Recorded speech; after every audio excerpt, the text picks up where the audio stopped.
Hacker. Talk about a fried egg. I lasted about 5 minutes out there. I said, to heck with this. I'll do this in the morning. And I don't have any inside information. The lady that did it, she got in there.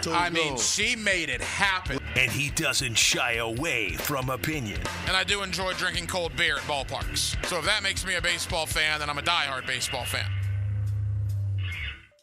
It's Hacker After Dark on 1010XL.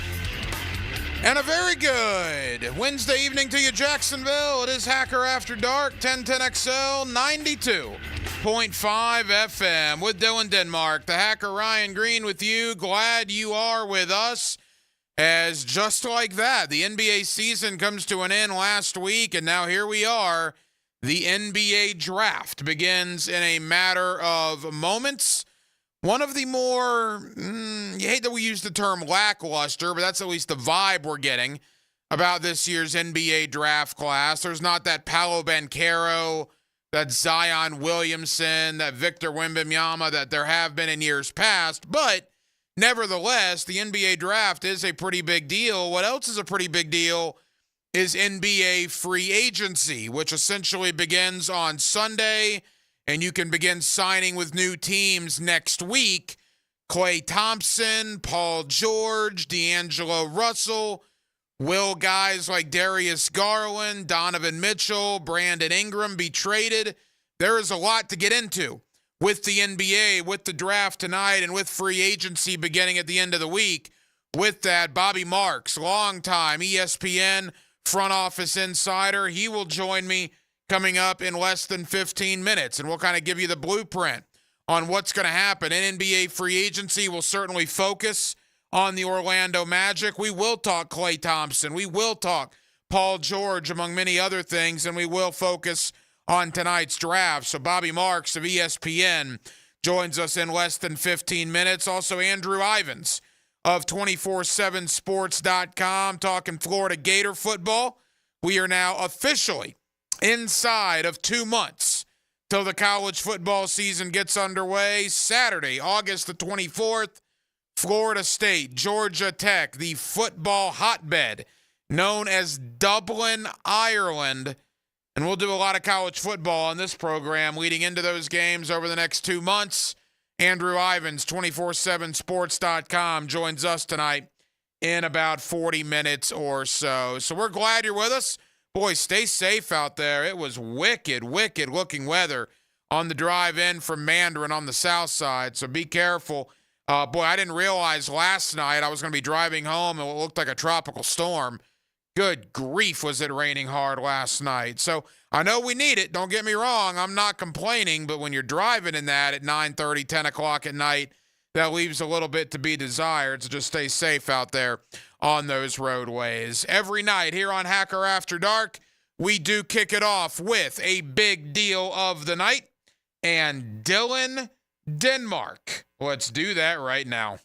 Time now for the big deal of the night. What's the big deal? What is the big deal? No big deal. It is a big deal. On Hacker After Dark. So it is a very big deal, and it was a monstrous deal last night. It continues to be a monstrous deal tonight. The Stadium of the Future, and I was very interested earlier today to the reaction from people. And you got guys like Mike Florio and Pro Football Talk that are trying to save face and saying, well, maybe the owners might have some issue with it in October. No. My understanding is basically a formality. It was passed by the city council last night. And now the Jacksonville Jaguars, with NFL owner approval in October, which is expected to happen, that Stadium of the Future is coming here to Duval County. My question is this, and it's a question that I've asked some buddies of mine today, long-time Jaguar season ticket holders, but I'm curious your thoughts. Hit me up on the text line designed by Lifetime Enclosures at 641-1010. The LA talk is over. The London talk is about to be over. No more talk of tarps. No more talk of blackouts.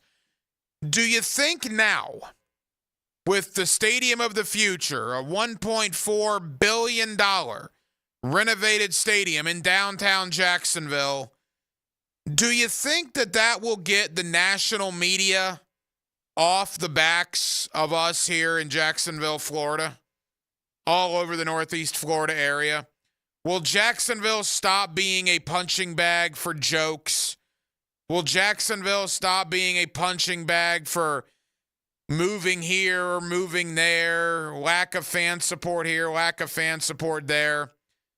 A lot of that stuff is nonsense. A lot of that stuff is ridiculous. A lot of that stuff is said by people that, quite frankly, don't know any better. It's low-hanging fruit.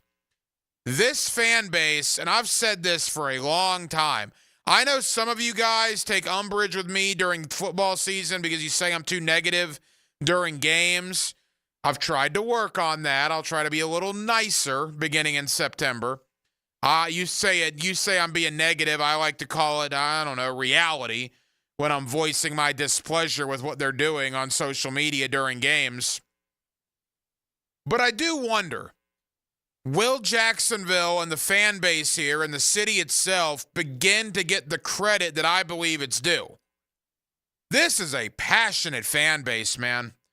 This is a fan base that has been through the black hole, the doldrums of the National Football League for the better part of the last decade and a half.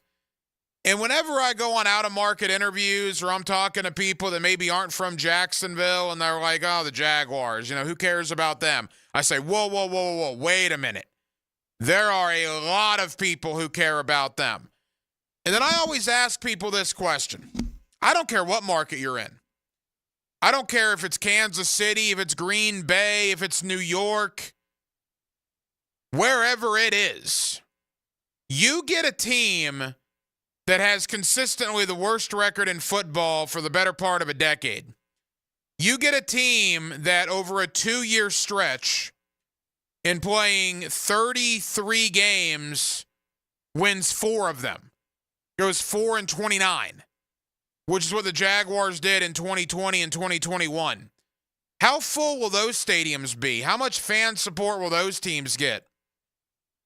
My guess is not very much. It's easy to root for Patrick Mahomes if you're a Kansas City fan. It's easy to go to Arrowhead when they're kicking the tails of everybody they play and are winning division titles and AFC titles and Super Bowl titles. That's fun. That's easy. How many of those Kansas City people would be there if they were 4-29 in 2 years? It's easy to go to Dallas and America's team and Jerry World, and it's easy to go to Philadelphia and the Link and all this when times are good. How would fan support be in those cities if they had to deal with what you, the Jaguar fan, had to deal with? My guess is not very good. The Jaguar fan base, for whatever reason, has gotten a bad rap, and you do not deserve it. If anything, you deserve a pat on the back. You deserve a congratulations for never jumping off the Titanic. Most of you have been here through all the nonsense of Gene Smith and Dave Caldwell, arguably 2 of the 3 or 4 worst general managers we've had in the last 40 years in this league. And I really mean that. They were both horrible at their job. Horrible. I like Gus Bradley as a guy. He was a terrible head coach. Doug Marrone was okay. He was the best of the bunch, still not great. And Urban Meyer may be the worst head coach in the history of the National Football League. And that's what you, the Jaguar fan, had to deal with. I'm not even going to mention Mike Mularkey, although I guess I should, in that ridiculousness in 2012. So from 2012 to 2022, that 10-year period, you dealt with nonsense. And by the way, the team wasn't any good in 2011 or 2010 or 2009 or 2008 either. They didn't make the playoffs any of those years. Yet despite all that, you went to that stadium. You supported this team. You organized road trips to go support the team on the road. You did all that. You are some of the best fans in the National Football League. And you have been rewarded by the Jacksonville City Council, by Mayor Donna Deegan, by Jaguar President Mark Lamping, and by certainly Jaguar owner Shad Khan for your loyalty, for your support, in getting this brand new, beautiful stadium of the future. Going to be one of the nicest stadiums in the National Football League. The Jaguars are a contender now. Wasn't it nice almost to go 9-8 last year and be disappointed? You were disappointed at 9-8. From the years of 2008 to 2016, you would have given your left arm to win 9 games, and now you're disappointed by it. That's where this team has gotten to, and you, the fans, deserve to enjoy all of it. Because you, unlike many other fan bases, in my opinion, you stuck with a team when I think a lot of other fan bases would not have. And you absolutely deserve to be commended for that. And you in this city showed the national talking heads, the morons that kept running their mouth about London, that they didn't have a flippin' clue what they were talking about all this time. They were just running their gums. Absolute nonsense. And thankfully, you, I, all of us collectively will no longer have to deal with a lot of that talk. 641-1010 on the phone line and on the text line designed by Lifetime Enclosures. The NBA draft is going to be underway very soon. We will keep you updated. The guys that are going to be taken at the top, not a lot of talk about them because they're international players. Both projected top 2 picks are both from France. Again, there is no Zion Williamson this year. There is no Paolo Banchero this year. There is no Victor Wembanyama this year. That's why there wasn't a lot of build-up to the draft. To me, what the build-up is for free agency. To me, what the build-up is the trade market. We've already seen it. Mikal Bridges last night from Brooklyn to New York. We've already seen Josh Giddey from Oklahoma City to Chicago for Caruso in exchange. Question is now, Klay Thompson, Paul George, D'Angelo Russell, the big names available, Buddy Hield in free agency. Where are those guys going to land? And Orlando, the NBA team closest to us, my beloved Orlando Magic, have some of the most money in the NBA. How are they going to spend this money beginning at the end of the week? There's a lot to discuss when it comes to the NBA. There's a lot to discuss when it comes not only to the draft tonight, but to free agency and potential trades coming down the line in the coming days and weeks. With that, Bobby Marks has been doing it for years with ESPN. He is one of their main front office insiders, and we got time to speak with Bobby Marks, and I am personally looking forward to it because he is a hard man to get this time of year. Let's preview the summer to be in the National Basketball Association with Bobby Marks of ESPN next on a Wednesday night edition of Hacker After Dark. I want you to promise me something. I want you to play life just like you played that game today. So when that final buzzer of life goes off,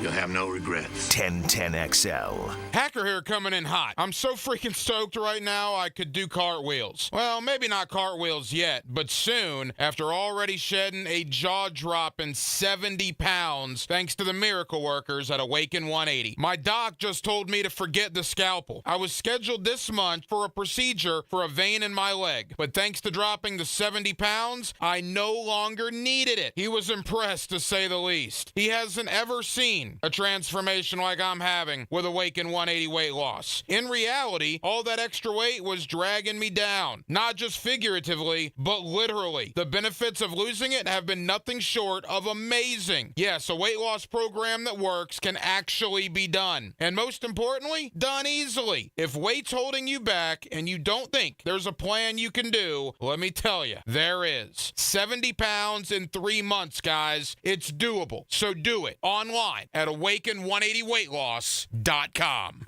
Blue here for the Blue Crab House, located right off of San Jose. It's on Jewington Creek Road. They've been around since 1996. Indoor-outdoor dining. Also, takeout is available at the Blue Crab House. Open 4:30 to 9, Tuesday through Saturday. Sunday, noon until 9. Remember, Tuesday, $2 margaritas. Wednesday, $1 oyster night. How about the blue crabs? How about my personal favorite, the Canadian snow crabs? Whatever it is that you fancy, you get it right there. The Blue Crab Crab House. Duck Rooter is the only master septic contractor in Northeast Florida, and we want to help you protect your septic system. Think about this. What would happen to your car if you never change the oil? Septic systems are no different and should be pumped at least every 3 years. Lack of maintenance is the #1 reason for septic system failure. Call Duck Rooter Plumbing and Septic Services today to schedule your pumping. When you're stuck, call the duck.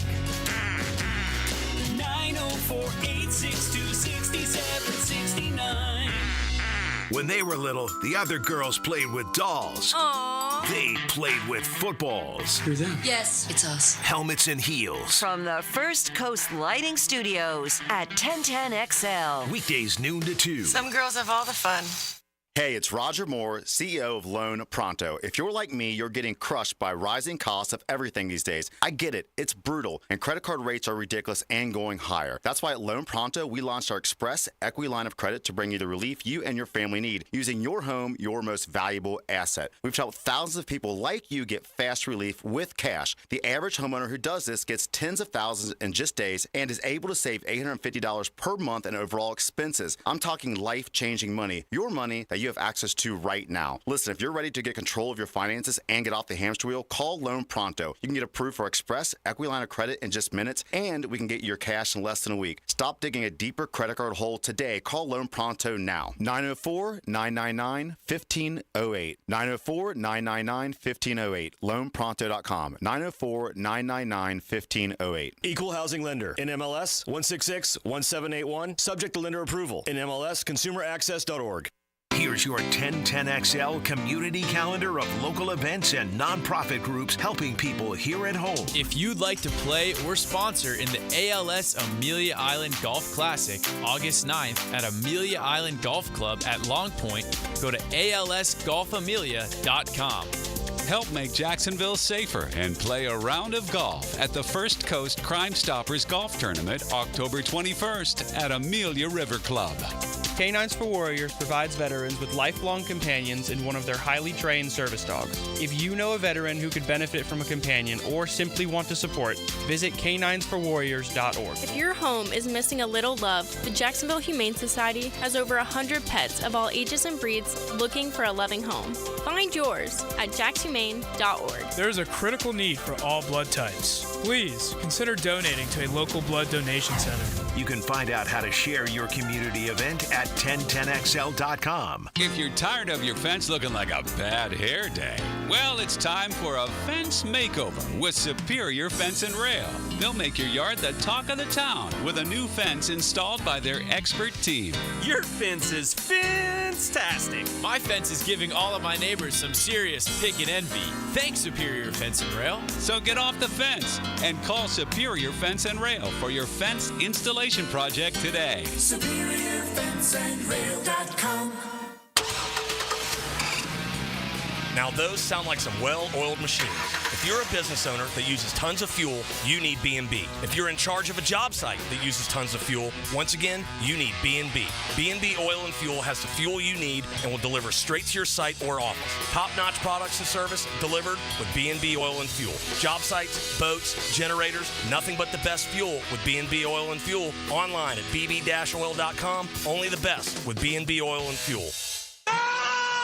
International soccer returns this summer. Don't miss your chance to see teams from the biggest league in the world in Jacksonville as they compete for the Stateside Cup. Be there when Premier League clubs Wolves and West Ham take to pitch July 27th at Everbank Stadium, home of the Jaguars. With the series trophy on the line, competition will be fierce. Tickets on sale now for as low as $35 at statesidecup.com. 1010XL is presented by Farah & Farah, exclusive injury law firm of the Jacksonville Jaguars. Protecting you and your family. Call 396-5555. Jacksonville.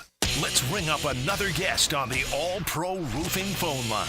Back here on 1010XL at 92.5 FM in the city of Jacksonville. We are glad you are with us. Boy, the NBA Finals just ended, And just like that, the NBA offseason's already in full gear. NBA draft is this week. And, of course, NBA free agency. You can begin negotiating with free agents at the end of the week, and you can sign free agents beginning next week. There is a lot to get into with that. One of the guys to go to this time of year is Bobby Marks. He's with ESPN. He's their NBA front office insider, and Bobby joins us here on 1010XL in Jacksonville. Bobby, how you doing? I'm good. Thanks for having me on. Hey, Bobby, I know you're very busy this time of year. We certainly appreciate it. All right, heading into an off season, your outlook as far as the trade market, big money contracts, how active is it going to be over the next 10 or so days? Yeah, it's interesting. We're kind of in a different world than we've been in years past, just based on some of the restrictions that are in place for basically half of the league, as far as some of these teams that have spent or are going to spend a lot of money, the inability to go out and make trades, the inability to go out and buy draft picks. I think there's a handful of teams that are kind of laying in the weeds as far as to maybe poach a player that becomes available. But we've got the draft on Wednesday and Thursday. Teams have been able to negotiate with their own free agents. That started last week. Teams will be looking to kind of move off contracts, to be able to improve in free agency. Signing a player, that's usually presents the challenge. Usually it's not as good of a free agent class as maybe it's been in the past year. But I do think it will be. I mean, it's been active the last week. I think it will be active, certainly in the, over the next few weeks here. A couple of dominoes have already fallen. Caruso for Giddey, the Chicago-Oklahoma City deal. And to me, as an Orlando Magic fan, Bobby, seeing Malik Monk re-sign in Sacramento, boy, that was a Gordon Soley shot to the solar plexus, man. I was all in on Malik Monk to the Magic. What did you make of Monk re-signing with the Kings? Yeah, I mean, listen, that was the most that Sacramento could offer him, the floor for $79 million. He had been there for 2 years. Quality of life and playing for an organization you have familiarity with, sometimes trumps the ability to make maybe a little bit more, from a team like Orlando, possibly. So I understood why he went back there. It takes one less free agent off the board, probably one of the better, shooting guards out there. And I think what teams now have to be careful with, if free agency does get watered down, although you have $30 million to go out and spend, I think you have to be careful, certainly committing, long-term money. Bobby Marks is with ESPN. He's their NBA front office insider. He's with us here on 1010XL in Jacksonville. All right, Bobby, let's get into the Orlando Magic. We know they have a lot of money to spend. Exactly how much, I don't think we know that as of yet. We're going to find that out pretty soon, depending on a couple of things they do with their own guys. But in totality, before we look at individuals, what do you think Orlando needs to do? How active do you think they will be with the finances that they have? Yeah, I mean, they're kind of in an interesting spot because there is a 2-year window to kind of maximize their finances. Franz Wagner and Jalen Suggs are extension eligible this offseason. Paolo Banchero the following next offseason. So eventually the cost is going to start increasing here. I would probably peg them for around $30 million in cap space. Certainly could increase. So I think they'll be active. I think they'll be active, but cautious. I think you certainly can you go out and get address some maybe get a shooter in the market here. I think it will be interesting what happens in Memphis with Luke Kennard, who's got a team option if he becomes available, maybe potentially in a trade. I think that gives you a guy on a 1-year contract, and it kind of gives you that that flexibility. Do I see them going out and putting for $212 million on Paul George? I think that's probably highly unlikely. I think the same, do I see them putting 3 years down for Klay Thompson? I think that's highly unlikely there. I think, I think the one thing we forget about with them is they had 2 guys in the lottery last year with Anthony Black and Jet Howard. I mean, that's those guys taking another step in development is going to be important. I think you would certainly like to, get some stability at point guard, more from a facilitator standpoint. But I do think you have to be careful in this day and age as far as how this collective bargaining agreement works when you go out and you overspend, and then all of a sudden now you're kind of caught in you're kind of stuck similar to kind of where they were, 5-6 years ago. It's interesting you say that because all the talk in the North Florida, Central Florida area is making that big splash for a Paul George or a Klay Thompson. I agree with you. That's why I was so gung-ho on Malik Monk. Now that he's off the board, I'm looking at like a Buddy Hield, a Gary Trent Jr., guys like that. What's your thought there? Yeah, no, that's kind of your next. We saw Grayson Allen go off the board during the regular season. That's kind of your next layer once Monk is not available. Is certainly that the Buddy Hields, the Gary Trents, players like that. That's probably your best available shooting guards. Couple more for Bobby Marks of ESPN. He's their NBA front office insider. All right, take Orlando off the board for a moment. Let's just focus on Klay Thompson right now. Do you see a return to Golden State, or do you think he leaves to go elsewhere? It's interesting. I think Golden State has the ability to give him more than what he could potentially get in free agency. What that number is it 24? Is it $25 million? I think it depends on, where Klay is at this point of his career, what his role would be in Golden State.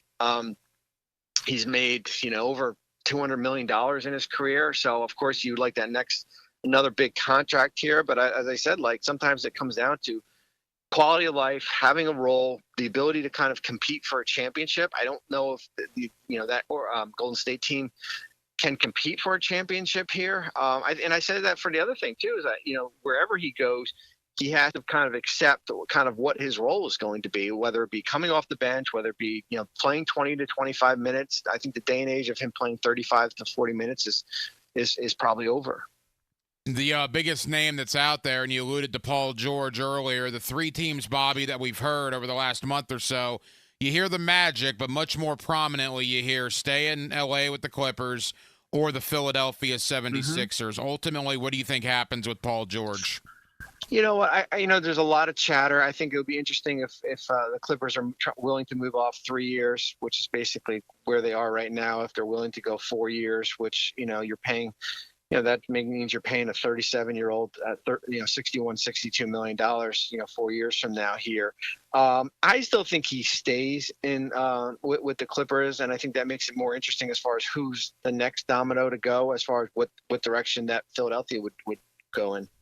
Again, there's all sorts of rumors out there, things that could happen. A name we also are hearing connected to Orlando is D'Angelo Russell. Now, the next time D'Angelo Russell plays defense will be the first time D'Angelo Russell has played defense. But to me, if you put him on the court with a Jalen Suggs, a Banchero, a Wagner, guys that really specialize in defense, maybe that won't be such a liability. You mentioned point guard. Could you possibly see a pairing between the Magic and D'Angelo Russell?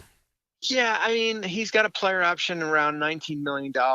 Would I pay D'Angelo Russell $20 million as a free agent? I wouldn't. Would I pay him 13 to 14 and maybe give him 3 years? I would think that's probably more. I don't think that contract hurts you at all.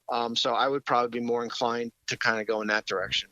Final moments with Bobby Marks, ESPN's NBA front office insider. OG Anunoby's an interesting case study too. All the thought is that he was going to re-up in New York, and I think that's still likely to happen. But is there a little bit of pause there from Anunoby's camp going into free agency? Yeah, listen, I think he's got a safety net with New York. I think it's a matter of kind of what the cost is going to be. I think people get caught up when these guys are out there that that 20 teams have money to go out and spend on him. Really, there's outside of him staying in New York, there's really 4 or 5 teams that have significant cap space. And I think when you make a trade like that, I think the indication is that you have a good comfort level on the ability to re-sign him.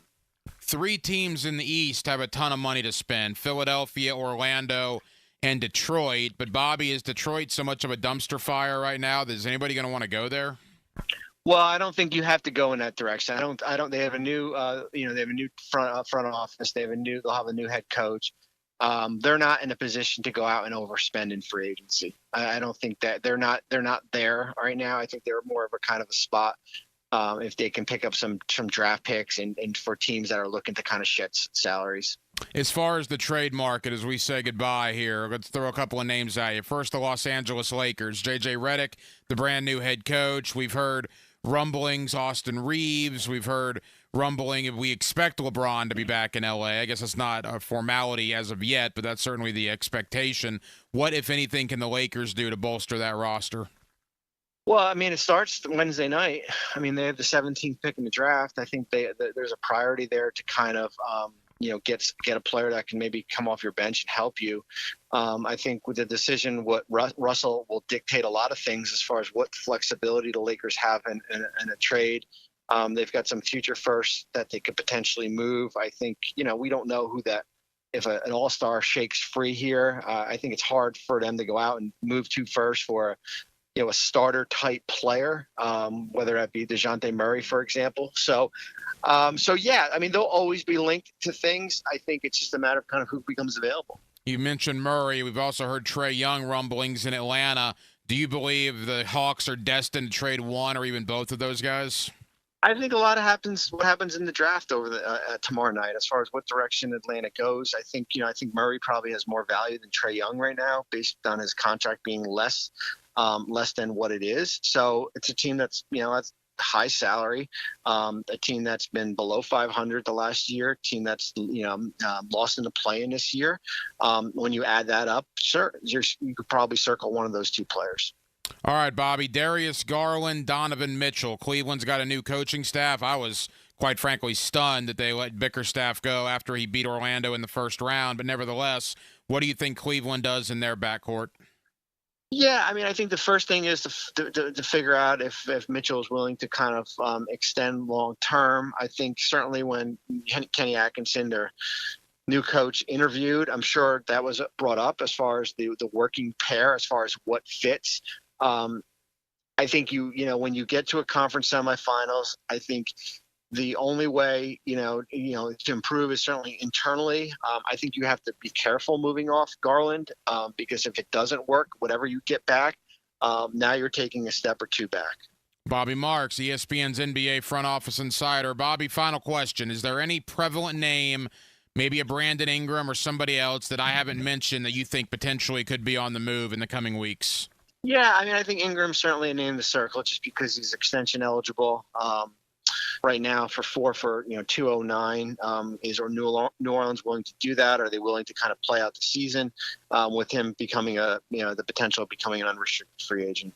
Bobby, tell the good folks here in Jacksonville, man, what you have coming up there on ESPN.com. I know you'll be very busy in the coming days and weeks. Yeah, I mean, we've had plenty of content the last 2 weeks. We have our draft and free agent guide. We have a spending tiers guide. We have under the radar teams, free agents. We'll have another offseason guide at the end of the week, but we've got, draft coverage that starts tonight on ESPN with our preview show, tomorrow night on ESPN, and then Thursday at 4:00 for the second round. Bobby, I know you're very busy, man. Thank you for taking time out for us in Jacksonville. We certainly appreciate it. Yeah, you're welcome. Thank you. There's a reason why people love to listen to play-by-play on the radio. This is unbelievable what we're witnessing. I'm serious. 1010XL, Jacksonville's home for play-by-play. Your Jaguars game day, your way. Whether you want to see a division rival like the Titans, an NFC North opponent like the Packers, or a mix, deciding on your favorite matchups has never been easier with Bundle at the Bank. Touchdown, Travis Etienne! Get tickets to 3 or more games starting at just $58 per game. It's as easy as pick, pay, and play. But seats are selling fast, so visit Jaguars.com/tickets or call 904-633-2000. Wesley Financial Group is not a law firm. If you own a timeshare, don't miss this public service announcement from Chuck McDowell, founder of Wesley Financial Group. If you receive an unsolicited phone call or mail piece to discuss selling, renting, or especially canceling your timeshare, don't fall for it. If you really want out of your timeshare, hang the phone up immediately or throw that mail piece in the trash and contact your timeshare resort or Wesley Financial Group for assistance with your timeshare. As the only Inc. 500 timeshare cancellation company, our knowledge, experience, and results has made Wesley a trusted resource for over 40,000 families we've helped get out of their timeshare.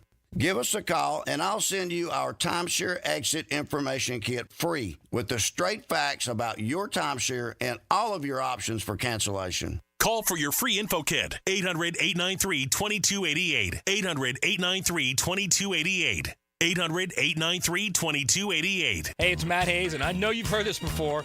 Why is it so hot in this house? Well, summer's here on the First Coast, and those soaring temperatures can do a number on your AC.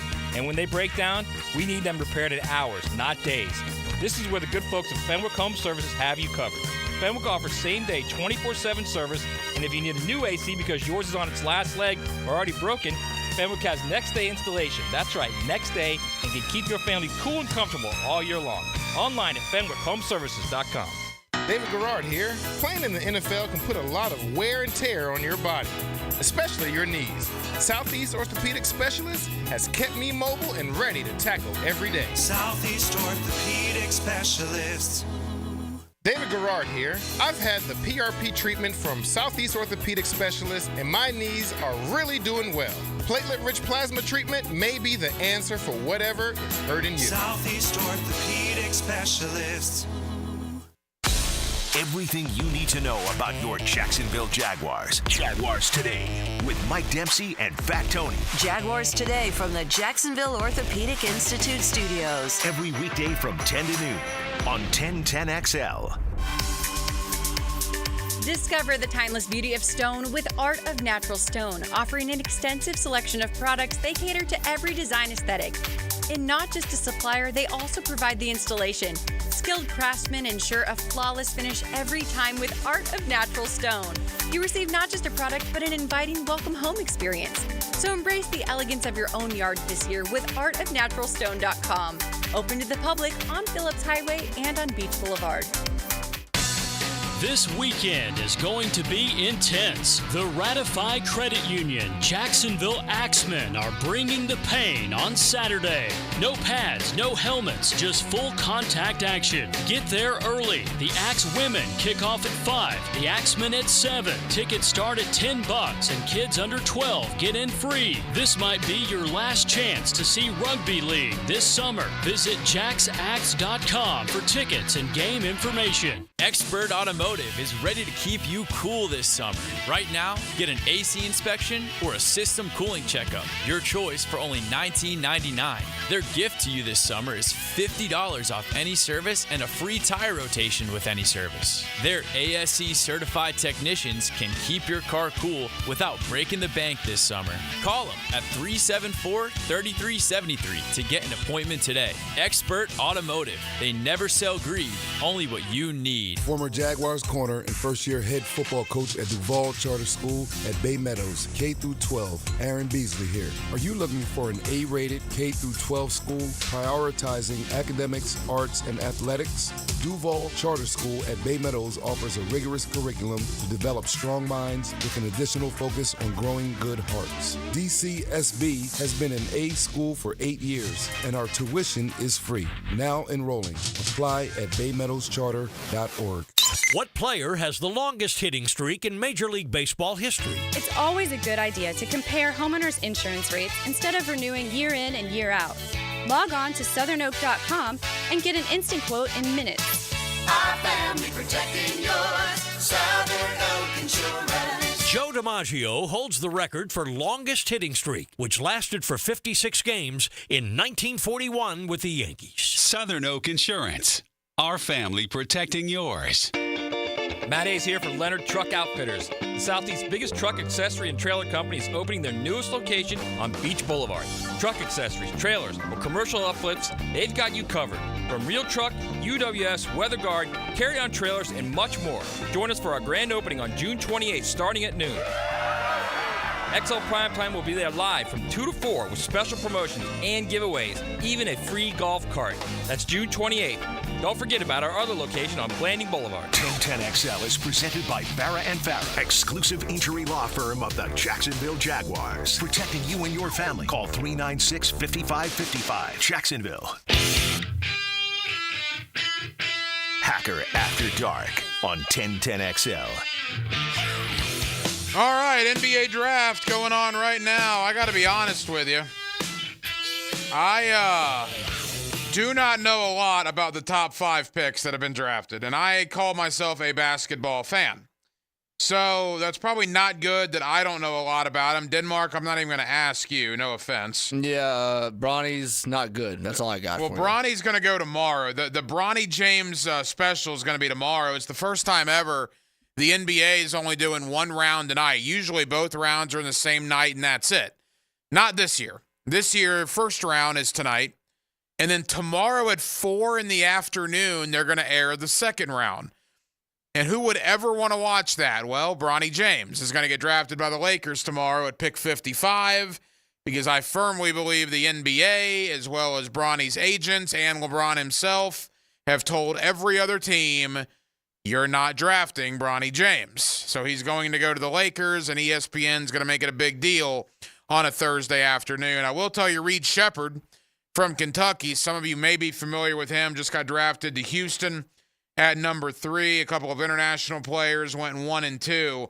Orlando has pick 18 tonight.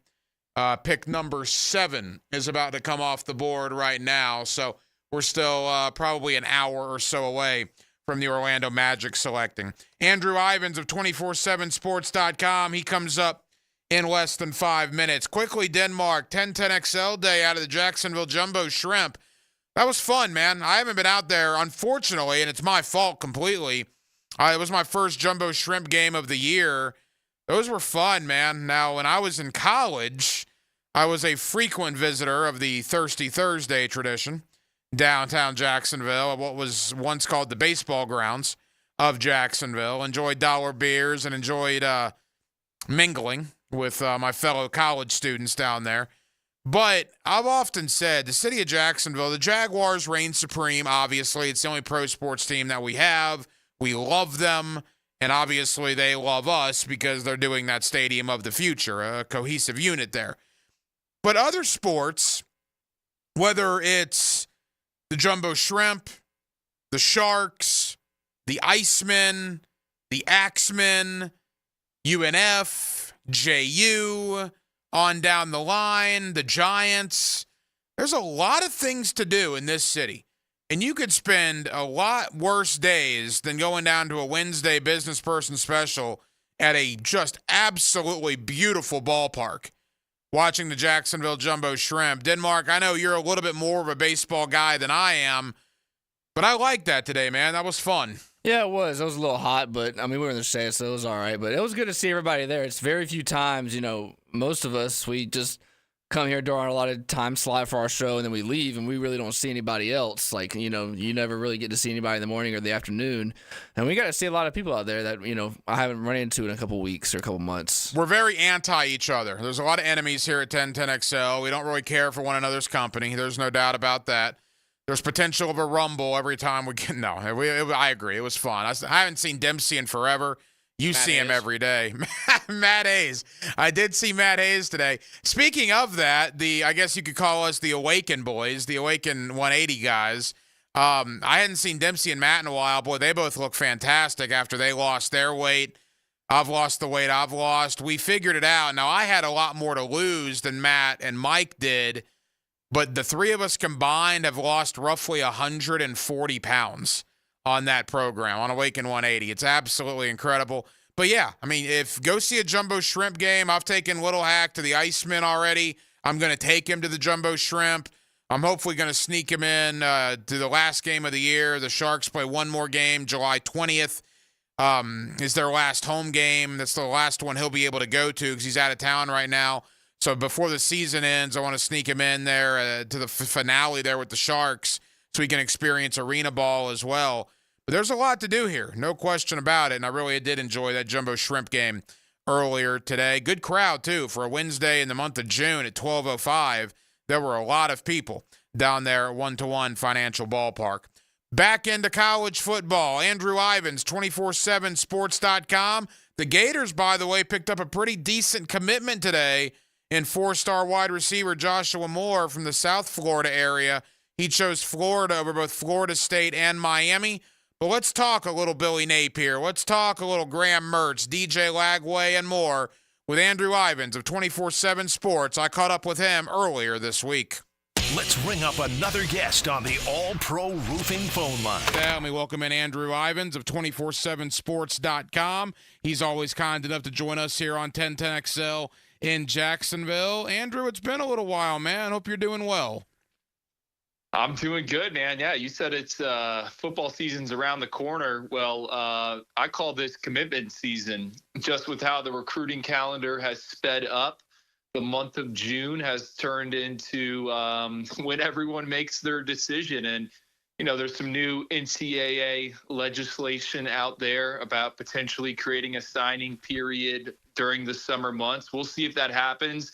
But I'm all for it because all these guys make commitments and then they play their season. So why not have a signing day here in June or July? No, it's a good point with the way the calendar is now. And let's begin, Andrew, with Florida. And I certainly want to get to, you know, the schedule and just your thoughts on the roster coming into the year. But Billy Napier, boy, he ended the transfer portal very solid, right? They get that big-time wide receiver from Arizona State. They get Kermani McClain. They get a five-star lineman from Southern Cal. For all the grief that Napier has gotten about the transfer portal in the past, I thought this offseason was clearly his best one in the portal. I would have to agree, and I think you need to kind of credit Billy Napier for sticking to his plan in terms of tearing the program down to its studs and building it up through the high school ranks. I know the 2023 season didn't go how many Florida fans wanted, but when you look towards 2024, and it's certainly a difficult schedule, one of the hardest ones in America, but to me, a guy that evaluates talent, that's familiar with a lot of these names, I like the two deep.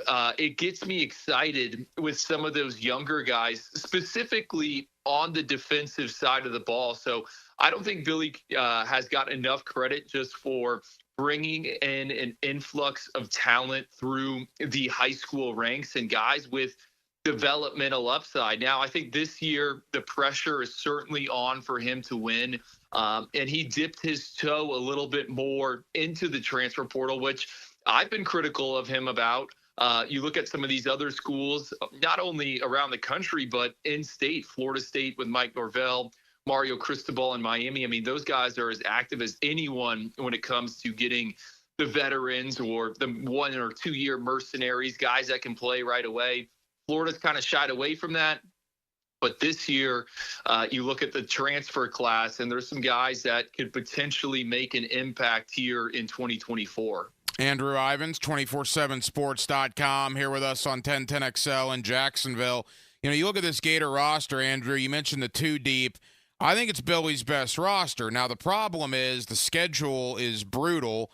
We know after the cocktail party, I mean, it's ridiculous with Texas, LSU, Ole Miss, Florida State. So they're going to have to get some wins prior to the cocktail party, and they begin with Miami. That is just a gigantic game for both Cristobal and Napier. A&M comes to the Swamp. I think that's a huge game for Florida. You know, UCF comes to the Swamp, and so does Kentucky. Those four games right there, to me, Andrew, are going to tell the Gator story. Miami, A&M, UCF, Kentucky, all in Gainesville.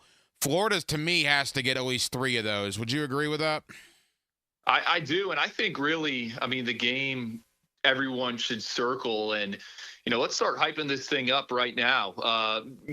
August 31st, Miami versus Florida. It's two programs and two head coaches that desperately need a win. And it feels like a few years ago when these two programs squared off in Orlando, Dan Mullen versus Manny Diaz. It was a tight game. I wouldn't be surprised if it's kind of the same thing. Week one, a lot of nerves. I wouldn't anticipate a ton of points. I think those guys, we know what both head coaches want to do. They want to run the football. But, man, if Florida wins that game, it's going to shoot a ton of life into the program. I think right now when you look at their recruiting efforts in the 2025 cycle, I mean, they keep getting blue chip talent on campus, not only for official visits, but guys just checking it out. And I think a lot of those kids are kind of in wait and see mode. So if Florida is able to start things off 1-0, pick up a few more wins, I think that's only going to help them put the class together. And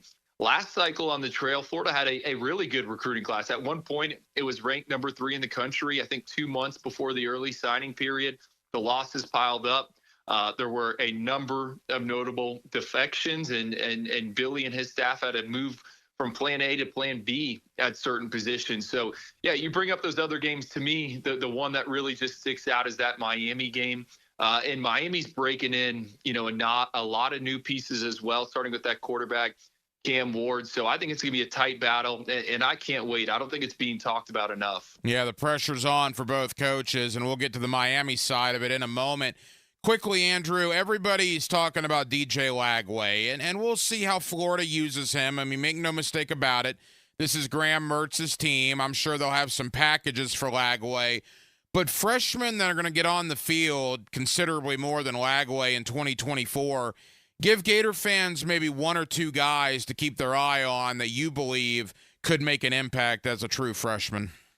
Well, I guess you took DJ Lagway away from me, but I just want to say this. I mean, he was my favorite quarterback in the 2024 cycle. I mean, he finished as a 5-star for us. He finished as number 1. I thought he had the best senior season out of anyone in America. And I agree, Graham Mertz, he was not the issue last season, but you still got to find ways to get DJ Lagway involved. I mean, he is a physical specimen. He can beat you with his legs and he can beat you with his arm. And in that orange and blue game, I thought he was further along as a passer than I had kind of anticipated at this stage. So I don't know if they do like a Chris Leak, Tim Tebow type of split, but I think that certainly needs to be considered, especially in that Miami game. I mean, give Miami something to kind of marinate on as they head into that.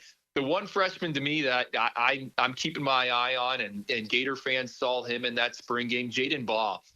Running back out of Georgia. They flipped him late in the cycle from Arkansas. He is, to me, kind of what Rocket Sanders was at Arkansas. That was my player comp for him coming out of high school. Billy wants to use multiple running backs. Jaden Baugh is the guy that I kind of get excited about. Just over 6 feet, 215 pounds. I think he's ready to go. And then I want to see if any of these linebackers can crack into the rotation. The Gators lost some pieces there in the middle.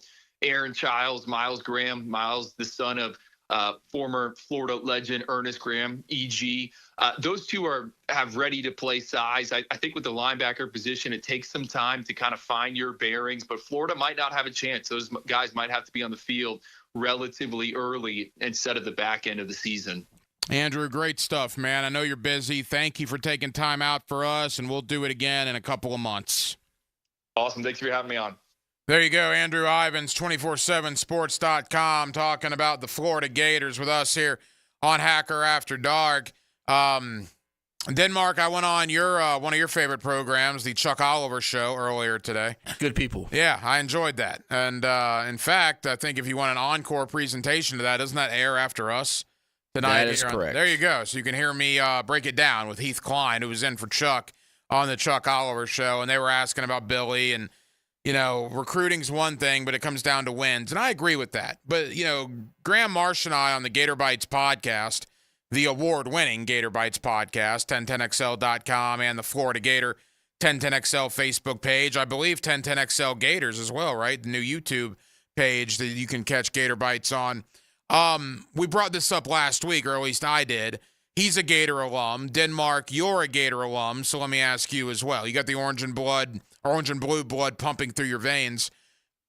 When it comes to Billy Napier, I genuinely think that the fan base and some of the boosters, maybe not a majority, but certainly some of them, but I do think a majority of the fan base, quite frankly, I think they like Billy Napier.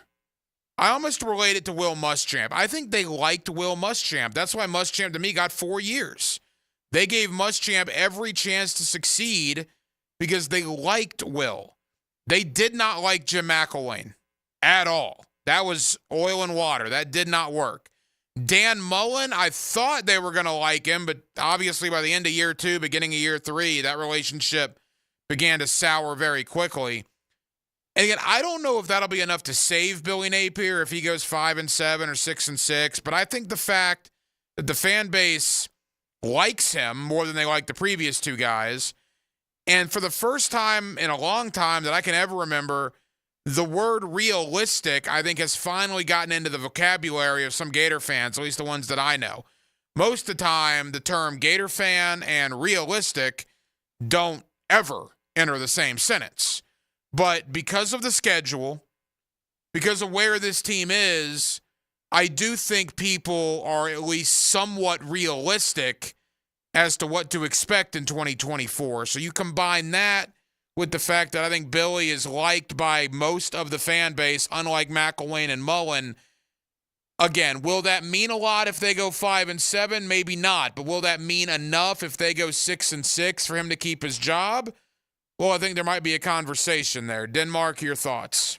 Yeah, I mean, he can be a great guy and whatever, but I have this feeling that if Florida loses week 1 to Miami, I think there's going to be an uproar, and I don't know if he's going to be able to recover from it. That's just what I'm thinking right now. Obviously, if you win your next 6 or 7, that that won't matter as much. But if you come out the gate, you're 0-1, you lose at home.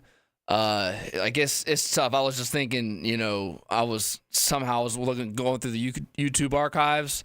I mean, think about what Florida's home record was when it was under Spurrier and Urban. We never lost. Well, yeah, but Rarely. that's not going to happen. And that's lost its luster in the last 10 or so years. And for Billy to have a shot at even cracking 6-6, you got to find a way to win most of your home games. Well, the thing is, there's a 7-game schedule and a 5-game schedule for the Gators. The last 5 is the hardest 5-week schedule in college football this year, and it's not debatable. With Georgia, with Texas, with Ole Miss, LSU, and Florida State. I mean, that is ridiculous how hard that is. For the first 7, of those first 7, the only one I think Florida is going to have a big, big uphill battle in winning is Tennessee. I think the Volunteer Navy and Big Orange and Rocky Top and everything that goes with that, they are going to be ready for the Gators at Neyland Stadium based on what Florida did to them last year. So I think it's going to be hard to go to Knoxville and win. The other 6 are absolutely winnable. Your only real road game in those 6 is at Mississippi State if you're taking out Tennessee. Can you go to Starkville and win? Absolutely. But like you said, those 4 home games, take Samford out of there. They should win that game. Kentucky, UCF, Texas A&M, Miami. You probably got to go 3-1 in those 4 at home. You mentioned Miami. That's getting all the acclaim. Cristobal versus Napier. Same timeline for their coaching units. 3 years in. Both guys sort of on the hot seat entering the year. Rivalry, state bragging rights. That's what everybody's pointing to. And I agree with. That's a gigantic game. I would argue from a perception standpoint, at least in the SEC, the Texas A&M game 2 weeks later is bigger because A&M comes in week 3 to Gainesville. Year 3 for Billy Napier. Year 3. That will be game 3 for Mike Elko. If Mike Elko and his staff in game 3 of year 1 travel into Gainesville and beat Billy Napier and his staff when they're entering their 3rd year, a 2-year head start, and Elko comes in and beats you on your home field, well then, brother, that's a red flag. That's an indictment. That'll be hard to recover from. Well, and it's not only that, it's you have Kentucky at home. You haven't beat Kentucky yet if you're Napier. And you have LSU at home, and you haven't beaten LSU since Joe Burrow threw that pick 6. Yeah. Like, there is a lot of things that you have at home that you can control that you should have the upper hand in. Agreed. But again, it goes back to realistic. I mean, look at the Gator roster and compared to these other rosters. They're not going to win. I mean, they'll be lucky to go 2-3 in the last 5. I'm going to think they're going to go 1-4 because I can't imagine them losing 5 in a row, although it could happen, certainly. I think they'll find a way to get 1. So if you assume they're going to go 1-4 in the last 5, that means to make a bowl game, you got to go 5-2 in the first 7. Again, I think at Tennessee is going to be really hard. So then you got to win almost every other one. They can't lose both Miami and A&M. You can't do it. You're at home. You got to win at least 1. You probably should win 2. But if you lose both of them, then yeah, Billy is going to be on a hot seat getting into the UCFs. That's another big one. That's going to be UCF Super Bowl coming to Gainesville in the regular season. You mentioned Kentucky. It's a murder schedule, man. There's absolutely no doubt about that. 1 hour down, 1 hour to go. We'll take you up till 10 o'clock tonight here on Hacker After Dark. Coming up in the 9 o'clock hour, Steve Palazzolo, one of my guys from Pro Football Focus. You guys know I love PFF. Steve is one of the main guys at PFF. He hosts the PFF NFL podcast. We'll talk Trevor Lawrence contract. We'll talk Jaguars, AFC South, and more. And at the bottom of the 9 o'clock hour, our AFC West preview continues. Last night, we were in Kansas City. Later in the week, we will go to Denver and Los Angeles. Tonight, it's all about the Raiders in Las Vegas. Gardner Minshew, Aiden O'Connell, Brock Bowers, Devontae Adams, Christian Wilkins, Max Crosby. A lot of interesting storylines. Remember, the Jaguars will see the Raiders the Sunday before Christmas. Our guy out in Las Vegas is Adam Hill, Las Vegas Review-Journal and ESPN Radio in Las Vegas. He will join us to look back on what was an interesting offseason for the Silver and Black. We'll be back in just a moment. 1010XL, 92.5 FM. Stay with us. NBA Draft will keep you updated. The Orlando Magic about 6 or 7 picks away. Reed Shepherd, number 3 from Kentucky, drafted to Houston. We'll run down what the draft has done so far next on a Wednesday night edition of Hacker After Dark. Here's another look behind the microphone at 1010XL with Dan Hicken and Jeff Prosser. Get on your feet, pal. Let's find out how tough you are. I want to know right now how tough you are. Come on. Mornings on 1010XL. I'll give you the first punch. Let's go. Now you can watch 1010XL shows all day on X, Facebook, and YouTube. Brought to you by MyBookie. Experience Vegas from the comfort of your phone anytime, anywhere. Sign up today. Use promo code 1010XL. If you are an experienced electrician looking for your next big opportunity, look no further than the Miller Electric Company, a trusted name in the industry for over 96 years. At Miller Electric, we tackle the biggest projects in the city, offering you the chance to showcase your skills on a grand scale. We believe in rewarding hard work with the best pay, top-notch benefits, and an unbeatable culture where people actually care about each other. Take your career to new heights with Miller Electric Company. Apply today at millercareers.com. Miller Electric, an equal opportunity employer. Awaken 180 weight loss. Awaken 180 weight loss. I was telling Denmark earlier, something interesting happened to me at the beginning of this week. I had to take my wedding ring off for the first time in 9 years. No, Heidi and I aren't having any problems. Far from it. My wedding ring was literally falling off. I was worried I was going to lose it. It fell off in the middle of the night. My hands are so much smaller now because I've lost 75 pounds since February 20th. I got to get my ring resized. But I'm not going to do that for a couple of months because I know I'm going to lose more weight on the best weight loss program I've ever been on. Awaken 180 weight loss. It was time for me to lose weight. Awaken 180 has changed my life. It can change your life as well. Call 844-346-1800. Go online, awaken180weightloss.com. Guys, if it's time for you to lose weight like it was for me, trust me, 75 pounds. If I can do it, you can do it. Awaken 180 weight loss. Bueller Air and Plumbing presents Are You Cool? Our returning champion, a basketball court sweat mopper from Jacksonville, Florida, meet Louis Cramp.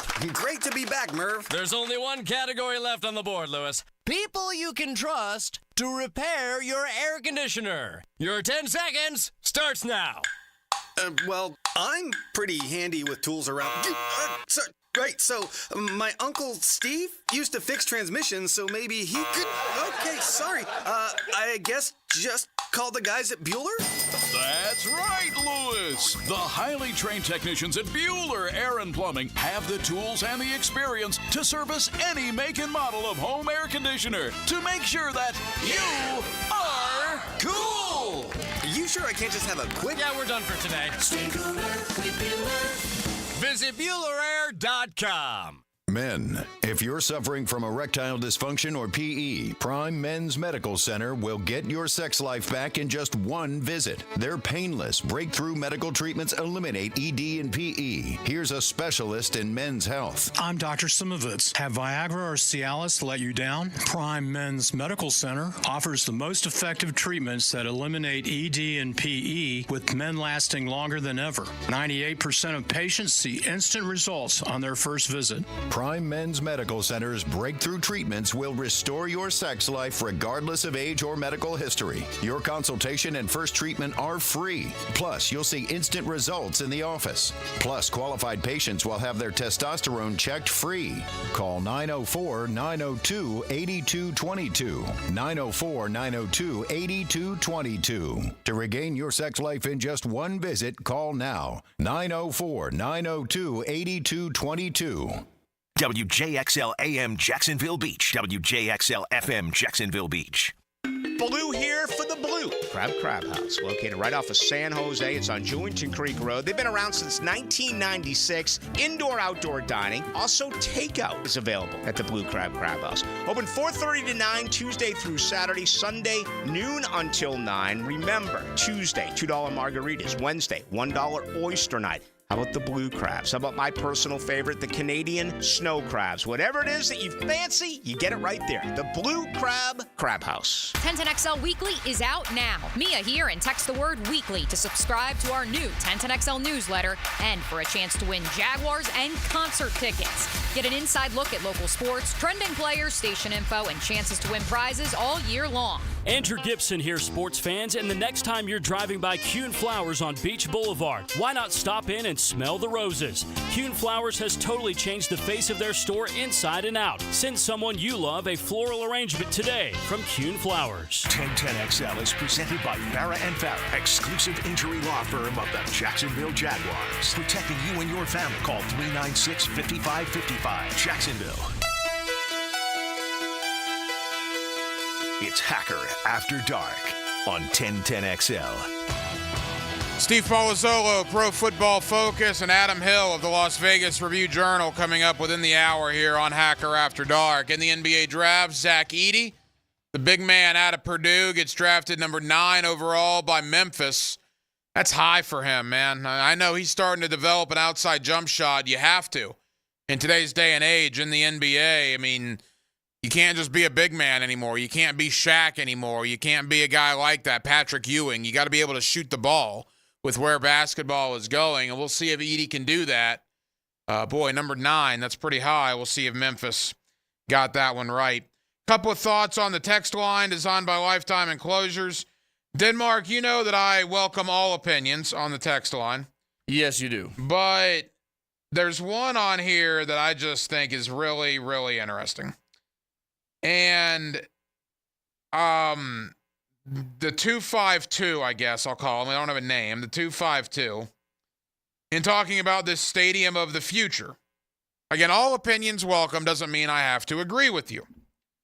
So this is what the 252 says. For the record, I think Shad being committed for the moment is committed for the moment.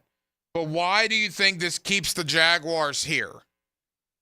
So let's ponder that for a moment, because somebody literally took time out of their evening to text that in. I mean, they literally looked at their phone and typed that in and probably read it back to themselves before hitting the send button. Why do you think this would keep the Jaguars here? Shad is committed only for the moment. Oh, I don't know. The team putting up $700 million for this new stadium. Did Shad doing everything with the Four Seasons Hotel and the Miller Electric Center and Daly's Place and the shipyards? And if you add all that stuff up, we're talking over $1 billion of investment.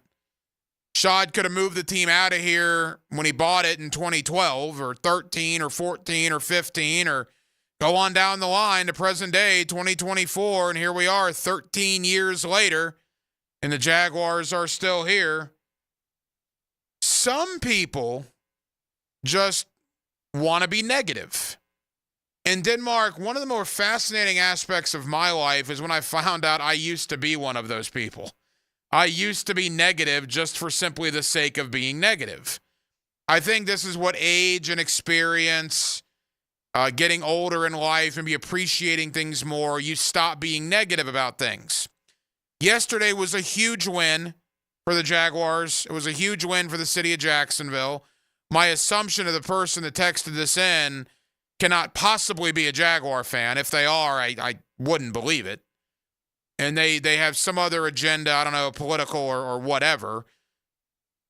That's nonsense. If you think Shad's being basically a creature of the moment. I mean, are you kidding me? We appreciate you listening. We appreciate you texting that in, but good grief, man. What else does a human being have to do to show you he's committed to a city? What else does he have to do? If you're not sold at this point, there's no point in even trying to sell you any longer. Because you're just simply one of those people that, regardless of what happens, what reality is, you just choose not to believe it. But again, have a great evening, and we appreciate you listening. Steve Palazzolo, Pro Football Focus, talking Jaguars, talking Trevor Lawrence contract, talking a little AFC South. That's next. Wednesday night edition, Hacker After Dark, 1010XL, 92.5 FM. There's a new one-stop shop for all things Gators. Subscribe to the 1010XL Gators YouTube channel. Up-to-the-minute updates, instant reaction from Gainesville, plus the same 1010XL Gators podcast you've grown to know. And check out 1010XL Gators on YouTube. Hey, Hicken here. I couldn't be any happier than to join the George Moore Chevrolet family. When I say family, I mean it. Visit their beautiful showroom today off Atlantic Boulevard. Find out exactly what I'm talking about. No pressure, just friendly help. And whether you want a car, a truck, SUV, electric, pre-owned, you name it, George Moore Chevrolet has it. And if you can't make it over to Atlantic Boulevard, no problem. MooreChevy.com is easy to navigate as any site you will try. It's never been more easy to use. George Moore Chevrolet. Together, let's drive. The Jacksonville Orthopedic Institute is now offering online scheduling for new patient appointments for all of their positions. Simply schedule your appointment on your cell phone, tablet, or desktop. JOI is the first orthopedic practice in North Florida to offer this feature to patients. To schedule your appointment online, visit joi.net and click on the button at the top of the page. If you'll be using insurance, be sure and have your information handy. JOI, where the pros go. How nice would it be not to worry about your AC unit for 10 years? What? Bonds Heating and Air, standing by their units for 10 years. Imagine not having to think about your AC unit for a decade. Bonds 10-year warranty covers the parts, labor, and refrigerant. Basically everything. No fictional problems that will cost thousands. This is legit. An AC unit with no repair costs. Wouldn't that be nice? So remember, if your AC unit won't turn on, just call Bonds. That's Bonds Heating and Air. Wesley Financial Group is not a law firm. If you own a timeshare, don't miss this public service announcement from Chuck McDowell, founder of Wesley Financial Group. If you receive an unsolicited phone call or mail piece to discuss selling, renting, or especially canceling your timeshare, don't fall for it. If you really want out of your timeshare, hang the phone up immediately or throw that mail piece in the trash and contact your timeshare resort or Wesley Financial Group for assistance with your timeshare. As the only Inc. 500 timeshare cancellation company, our knowledge, experience, and results has made Wesley a trusted resource for over 40,000 families we've helped get out of their timeshare. Give us a call, and I'll send you our timeshare exit information kit free with the straight facts about your timeshare and all of your options for cancellation. Call for your free info kit, 800-893-2288, 800-893-2288. 800-893-2288. Give a man a fish, he'll eat for a day. Teach a man to fish. And he's listening to the Nimnicht Outdoor Show. With tips and stories. Presented by Duck Duck Rooter Plumbing, Septic and Air Conditioning. Every Saturday morning, 7 to 10. On 1010XL. Prosser here for Lifetime Enclosures and Lifetime Flooring. With the weather now hot as can be, look ahead and get that backyard ready for fall with a new open air or screened-in enclosure. Maximize the space you have and make it great with Lifetime Enclosures and Lifetime Flooring. They truly are the best in the business. So if you have the space and the idea, give them a call today. Lifetime Enclosures and Lifetime Flooring. Showroom just off Phillips Highway. Tell them Prosser sent you. Haas, I'm thinking about changing my name. Again? You're already the media mogul, the straw that stirs the drink, the Duke of Pablo Bay. Now what? Refer to me as Dreamfinders Danny Hicken. What in the blazes? Is this a cash grab? No, it's just that I believe so much in Dreamfinders Homes. 20 locations in Northeast Florida, official home builder of Jags and Gators. Great opportunity for first-time homeowners. All right. Dreamfinders Danny it is. Did I mention the lowest interest rates you can find? Visit dreamfindershomes.com. Now let Dreamfinders Danny celebrate through the majesty of song. Dreamfinders, I believe they will build your home just right. Does the building you go to work in every day need a little love and attention? Jason Parker here with Performance Painting. Great companies take great care of the buildings their staff and customers walk into every day. If the building you're in doesn't match the vision you have for your company, we can help. Go to performance-painting.com. Our highly trained team makes the difference. Quality coatings applied with pride. Performance Painting! Navy Mutual was created by service members for service members, so we know what it means to serve. Our policies have no active duty service restrictions, so you can rest assured that you're covered no matter your duty station, home or abroad. To go even further, we promise that premiums will not be higher for those who serve in dangerous environments, including aviation, diving, or on deployments. Let us help you protect those you love the most. Learn more at NavyMutual.org. Cataracts are the leading cause of vision loss in the United States and blindness worldwide. Hicken here for Bowden Eye & Associates. June is Cataract Awareness Month. Cataracts are a condition that causes the eye's lens to become cloudy, which can block or change the way light passes through the eye.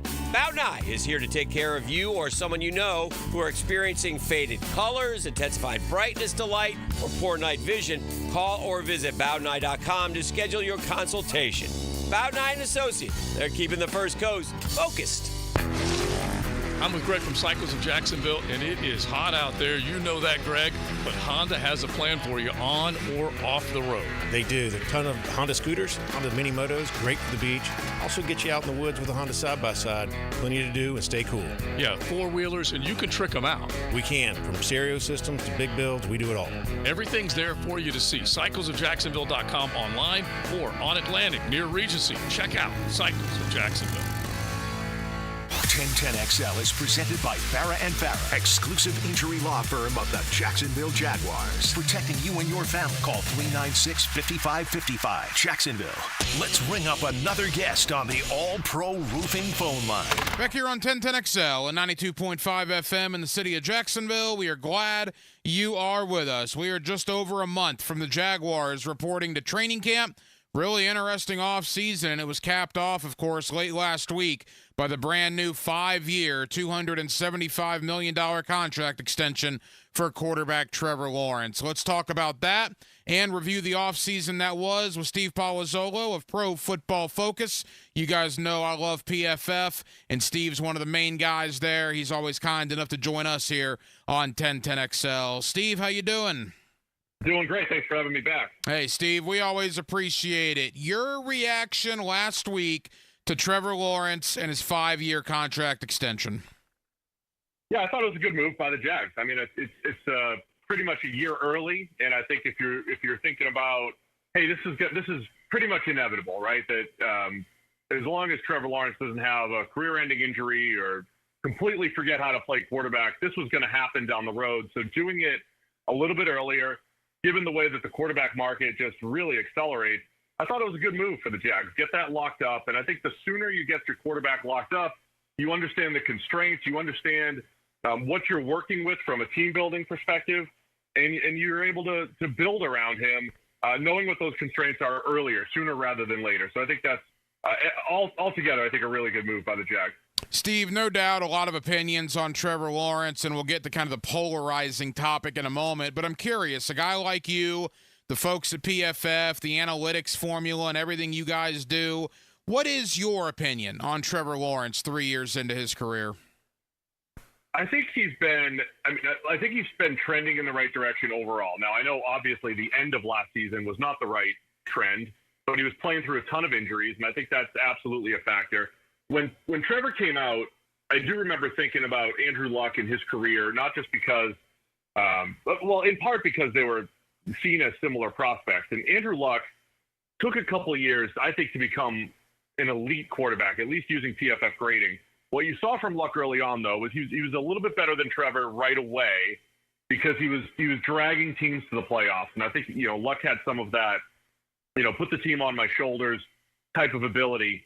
But if you look at production, the first few years of Luck's career were fine. They were good.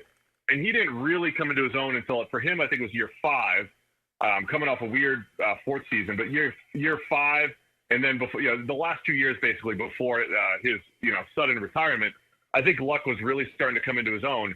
And I'm seeing some similarities with Lawrence. I think it started a little bit slower, but middle of 2022, I think you started to see that, hey, jump on my back. I'm going to make some big-time throws. I'm going to get the ball down the field. I'm going to make some comebacks and put the team on my back when needed. I think we saw that from Lawrence. I think we saw that at times last year. Obviously, the injuries and the way he played down the stretch, turned the ball over and, trying to play through it, that was not great. But I think there are some similarities to the Andrew Luck trend, which, for Luck, he never became a top 5 quarterback. I don't even know if he was top 6 or 7, but he was in that top 8, ish type of range at his best, and he was creeping up toward the top 5 by the time he retired. And I think Lawrence has a chance to carve a similar path here over these next couple of years. Steve Palazzolo of PFF here with us on 1010XL in Jacksonville. Steve, you cover the league nationally, and I'm curious, man. There were a lot of opinions about the contract last week. A lot of national folks were beating it into the ground. Did Trevor deserve this? What's Jacksonville doing? I actually thought it was going to be worse nationally. I was surprised the amount of people that kind of came out in defense of the deal. Why do you think the name Trevor Lawrence is so polarizing? It's either one side's got one opinion of him, the other side's the exact opposite, and there does not appear to be that many people in the middle. I think it's just because he was tagged as generational, right? When he came out, he was the slam dunk #1 overall pick, no questions asked. And that only happened for guys like John Elway and maybe Peyton Manning, but for a little different reason. But, John Elway, Andrew Luck, who I mentioned earlier, those were the guys that Trevor Lawrence was compared to. And then you live in a league where Patrick Mahomes exists, and you see what Josh Allen is doing, and Lamar Jackson and Joe Burrow.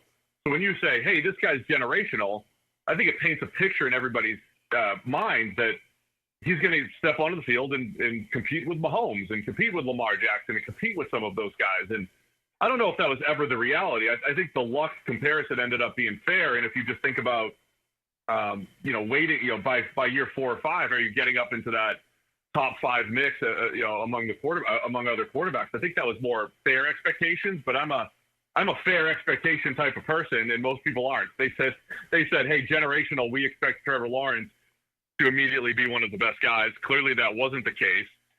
So I think there's people who are in that boat because their expectations were so high. And then the people who take a, more calculated approach, I think watch the film and they say, look, the production hasn't matched the film. That Trevor Lawrence is playing much better over these last 2 years, especially the year and a half, much better than the stats would show. And just, give it some time and let that grow. So I think that's where those two camps really come from. Yeah, I agree. I think a lot of people look at the box score and maybe don't look at the game. You look at all the drops that Trevor had last year. His stats should have been a lot better if his guys could hold on to the ball. And that brings me to the skill position. A lot of turnover, Steve, this offseason. Calvin Ridley, Zay Jones, Jamal Agnew out. Gabe Davis, Brian Thomas, Devin Duvernay in with the holdovers of Christian Kirk, Evan Ingram, Travis Etienne. How would you assess the skill around Trevor on the Jaguar offense? Look, I know the somewhat viral video of Trevor Lawrence throwing great passes last year and having a bunch of almost touchdowns. I know that Calvin Ridley and Zay Jones were a big part of those, but overall, I think Ridley was good and Jones was solid. And I think those guys, you might feel that loss. It's a different style group right now. So I think the big playability is absolutely there. Gabe Davis, Brian Thomas Jr., they bring size, they bring speed. We know that Christian Kirk can create big plays out of the slot.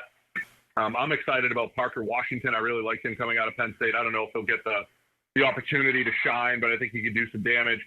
My concern with this receiving group, though, is the lack of the alpha #1, and that's me being a little bit lower on Brian Thomas Jr. than others. I think I think he might need some time before he becomes that guy. I think of him as a vertical threat, as a big dude who can run, but I don't know if he's that high volume guy. And look, I don't know that you necessarily need him, I don't know if you need a high volume go-to guy, but I do think when you look at the other young quarterbacks who have really excelled around the league, whether it's Jalen Hurts with A.J. Brown, whether it's Tua having Tyreek Hill, it definitely helps quite a bit. Look at Josh Allen with Stephon Diggs.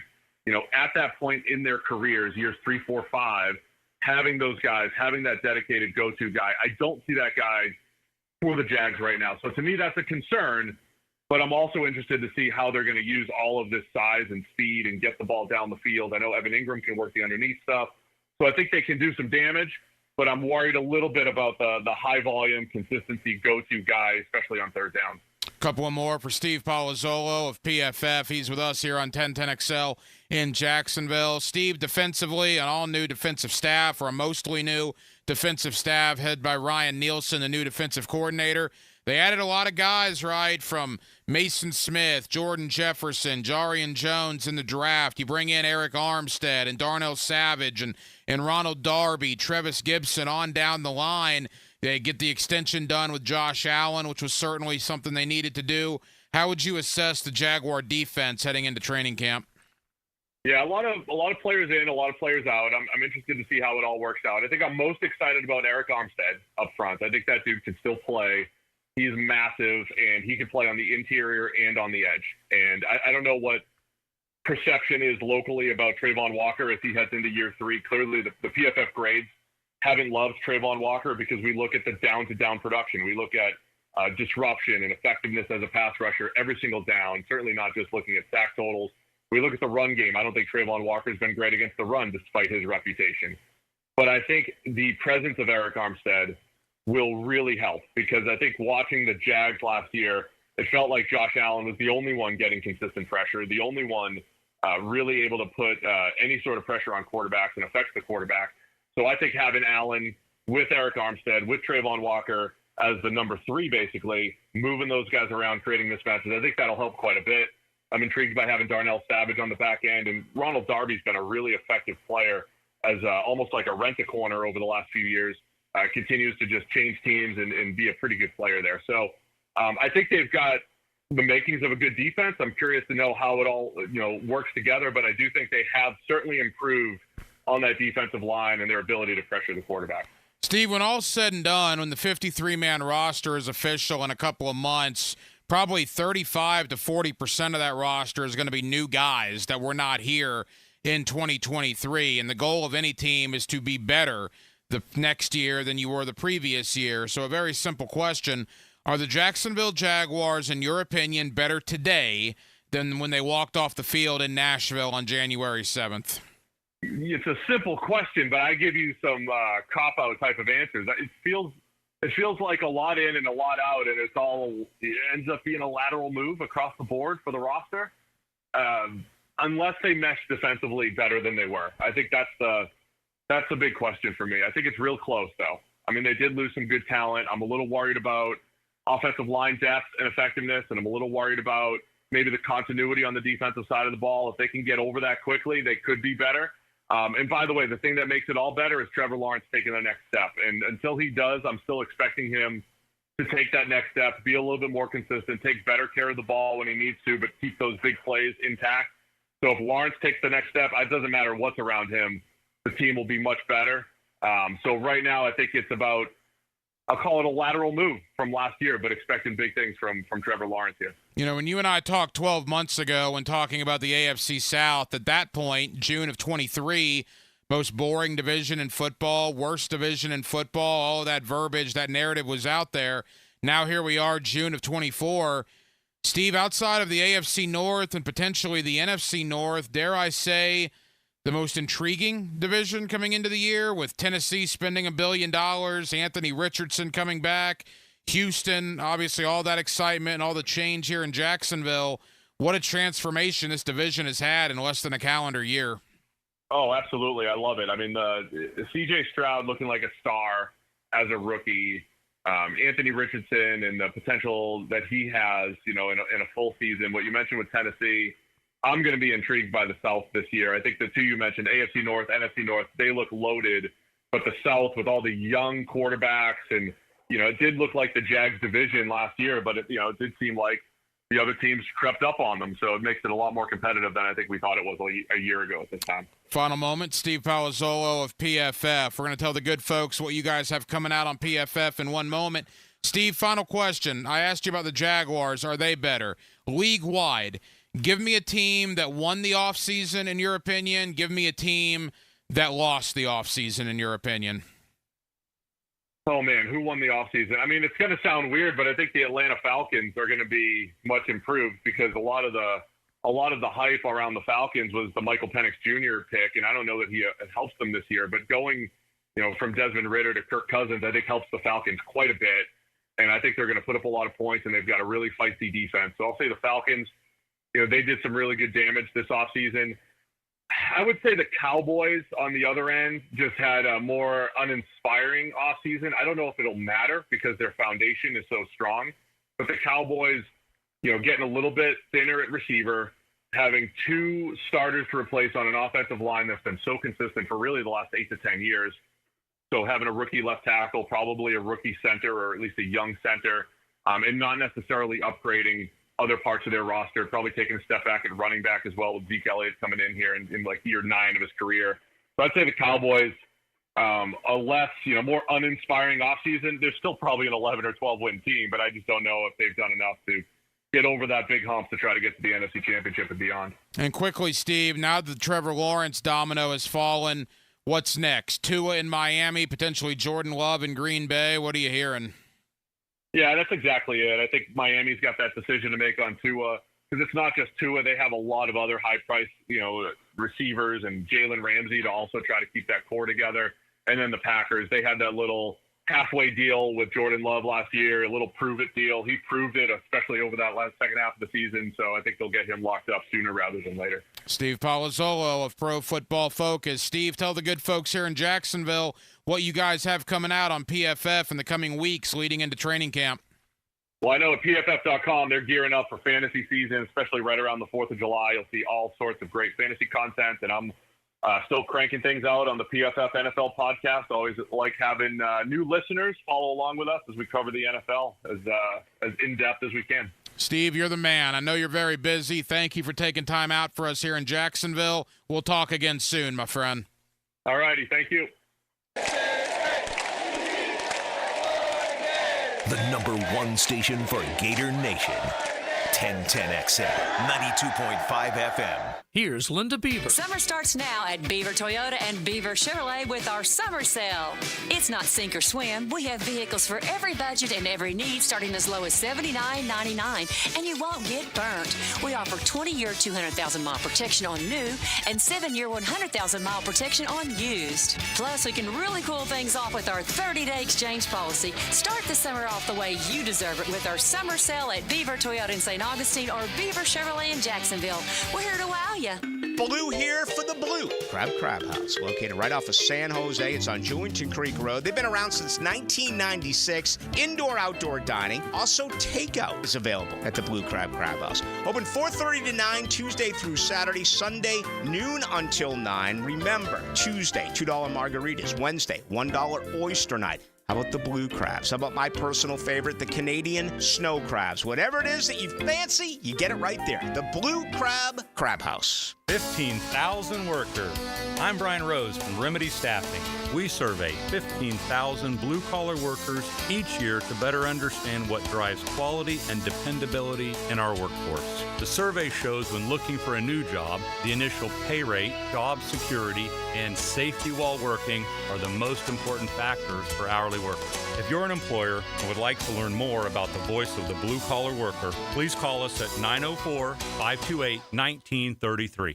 Hi, this is Dave Barker. Multi-unit hair grafting is now available at IHRS and can give you 3 times more hair in one procedure over a traditional hair transplant. Multi-unit hair grafting gave me more hair in one procedure and within my budget. You can grow your hair back with this exclusive new procedure. Call for a free evaluation. Call IHRS 904-777-IHRS 777-IHRS 777-4477. See the world through the eyes of a linebacker. I tell it like I see it, and I see it like a middle linebacker. Tom McManus joins Jaguars Today every Friday morning. Period. Brought to you by Renewal by Anderson Windows and Doors on 1010XL. This is your Mad Dad's Update with Chapter President Donald Ford. In our effort to curb crime, drugs, and violence during the summer months, we are offering Friday Night Lights. It has already started and will be going until school starts back. It is every Friday night from 6:30 to 9:30 at the Blacktop, 5732 Normandy Boulevard, and behind the Potter's House Christian Academy. We manage 3 basketball courts. You are not running on the cement. We have covering on each court. The Lakers, the Magic, and the Heat. Ages 15 to 40 years old. This will give them something to do other than selling drugs and getting into trouble. We have monitors there giving leadership. We have to wake up, stand up, and speak up. Hit me on Facebook and tell me what you think. Or MattDadJacksonville.com. Here's your 1010XL community calendar of local events and nonprofit groups helping people here at home. Your kids can have a fun day at Derrick Henry's Free Carnival, June 29th at Yulee Sports Complex. Find out how at twoallfoundation.org. Your 5- and 6-year-olds can play tackle football in the Police Athletic League. Sign up at jaxpalsports.org. If you'd like your kids to cheer or play Pop Warner football in the Mandarin Athletic Association, sign up at mandarintigers.com. If you'd like to play or sponsor in the ALS Amelia Island Golf Classic, August 9th at Amelia Island Golf Club at Long Point, go to alsgolfamelia.com. Canines for Warriors provides veterans with lifelong companions in one of their highly trained service dogs. If you know a veteran who could benefit from a companion or simply want to support, visit caninesforwarriors.org. You can find out how to share your community event at 1010XL.com. Don't make a bad call when it comes to servicing your home. Cooling off with a baby pool in the house to fix your air conditioning problem is a bad call. Trying to catch a wave in a flooded bathroom is a bad call. Using a burning electrical panel to make s'mores is a bad call. The next time something goes wrong, make a good call to Donovan. Whether you need air, electric, or plumbing service, Donovan is always a good call. It's why we've been trusted by our customers for almost 40 years and why you can trust us to deliver fast, reliable service to your home. Donovan, always a good call. Visit DonovanAC.com today.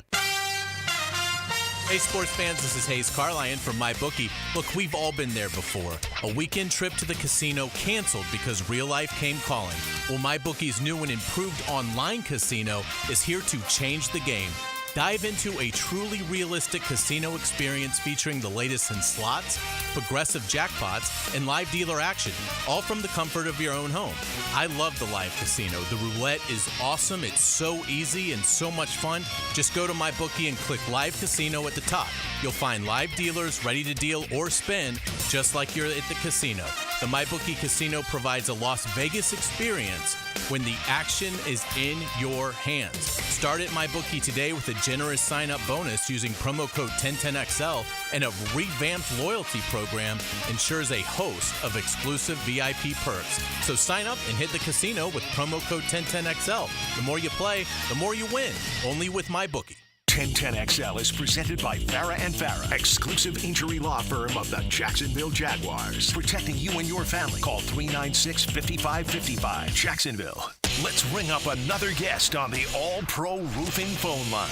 Back here on 1010XL and 92.5 FM in the city of Jacksonville as our AFC West preview continues. We will make stops in Denver, in Kansas City, and in Los Angeles. Tonight, it's all about the Las Vegas Raiders. Our buddy Gardner Minshew is now in Las Vegas. Will he be competing there with Aiden O'Connell? We'll find out. Devontae Adams is still out there. Of course, Brock Bowers is now out there, and a brand new head coach now with no more interim tag in Antonio Pierce. For talk about the Raiders, we always go to our guy Adam Hill of the Las Vegas Review-Journal and ESPN Radio Las Vegas. He's our guy when it comes to the Raider Nation, and he's always kind enough to join us on 1010XL in Jacksonville. Adam, how you doing? I'm good. It's minicamp is over, so I don't have to watch those guys battle for quarterback spot anymore, which is not going well. It's tough to watch right now. Interesting. All right. Well, let's begin right there. I was going to begin with Antonio Pierce, but we'll get back to him. Aiden O'Connell versus Gardner Minshew. I think of all the quote-unquote quarterback battles throughout the NFL coming up next month in training camp, that to me is the one where people legitimately don't know who's going to be the quarterback. What's been your impression of both guys this offseason? Yeah, it's kind of been the anti-competition. Like, it's almost like just who's going to be worse and lose the job, I guess, right now. But I say that, but I also, I'll caution it by saying we always expect defenses to be ahead of offenses at this time, especially when you're putting in a new system. So it's tough in that regard. The Raiders' defense is going to be good, and we'll talk about that. And they've got so much continuity. Like, they are kind of peaking already, kind of carrying that momentum from last season when they were really good down the stretch. And they're kind of dominating the offense right now. So they're making it tough on the offensive guys, no question about it. But the offensive, the quarterbacks are not doing themselves any favors. And, I don't think anybody expects either Aiden O'Connell or Gardner Minshew to blow the roof off the world. But I did expect a little bit more out of those guys, especially, Gardner Minshew coming in, who I've always thought was, good, not great, just a good player.